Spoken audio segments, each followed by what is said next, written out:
Pendulum Circle. Begin by standing beside a table with unaffected arm on the table. With your feet shoulder-width apart, bend from the hip while sliding your arm forward until you reach a 75 to 90 degree angle. Allow the affected arm to hang and shift your body weight to move your arm from side to side.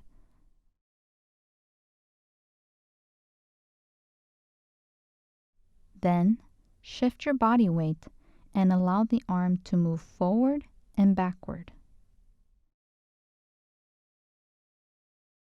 Next, shift your body weight so that the affected arm moves in a circular clockwise pattern.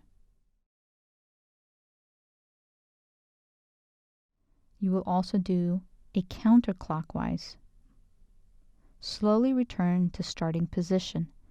Perform this exercise for 1 minute, focusing 15 seconds in each direction. For someone who is taller, adjust your position by leaning further forward.